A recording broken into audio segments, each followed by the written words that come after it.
સમાચારમાં આગળ વાત કરીએ ભાવનગરની, તો ભાવનગરમાંથી એક મહત્વપૂર્ણ સમાચાર સામે આવ્યા છે, જ્યાં રાષ્ટ્રીય હડતાળના આહવાન બાદ આજે શહેરમાં આંગણવાડી બહેનો, આશા વર્કરો અને પોસ્ટ વિભાગ તેમજ બેંક કર્મચારીઓ સહિતના વિવિધ વર્ગોએ હડતાળમાં ઉમટી ઊંચો અવાજ ઉઠાવ્યો છે।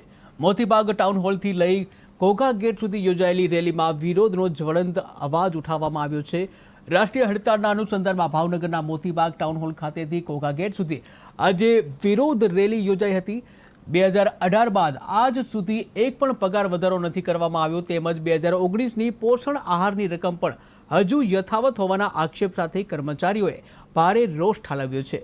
મહિલાઓએ કહ્યું કે મતદાર યાદીની જે રિવિઝન કામગીરી માટે BLO તરીકેની ફરજ સોંપીને નોકરીમાંથી બરતરફ કરવાની ધમકી આપવામાં આવી રહી છે અને જેને કારણે માનસિક તણાવ ઊભો થયો છે। આંગણવાડી બહેનોનો જે રજા ભરીને મોટી સંખ્યામાં જોડાઈ હતી, ત્યારે સાથે સાથે રાષ્ટ્રીયકૃત બેંકોના કર્મચારીઓ, આશા વર્કરો અને પોસ્ટ વિભાગના કર્મચારીઓ પણ આ હડતાળમાં જોડાયા હતા।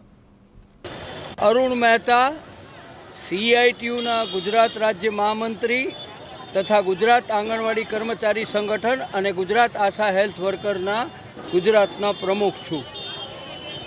આજે 9મી જુલાઈના રોજ સમગ્ર દેશભરના તમામ રાષ્ટ્રીય ટ્રેડ યુનિયનો દ્વારા કેન્દ્ર સરકારની શ્રમ વિરોધી નીતિઓ, આર્થિક નીતિઓની સામે સમગ્ર દેશભરમાં એક દિવસની રાષ્ટ્રીય હડતાલ જાહેર કરવામાં આવી હતી અને આ હડતાલમાં અત્યાર સુધી મળેલા અહેવાલો મુજબ દેશભરમાં 25 કરોડથી વધારે કામદારો, કર્મચારીઓ, સેવાર્થીઓએ ભાગ લીધો છે અને આખા દેશની આંગણવાડી વર્કર અને આશા વર્કરોએ સજ્જડ હડતાલ પાડી છે।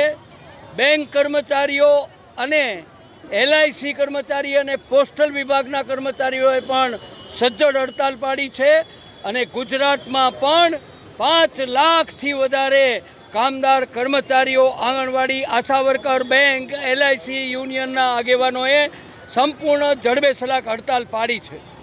માગણી બહુ સ્પષ્ટ છે કે મજદૂર વિરોધી અને ઉદ્યોગપતિ તરફી કેન્દ્ર સરકાર દ્વારા કોરોનાની સ્થિતિનો લાભ લઈને 4 લેબર કોડ જે દાખલ કર્યા છે, તેના પરિણામે યુનિયન પ્રવૃત્તિ સંપૂર્ણપણે બંધ કરવી પડે।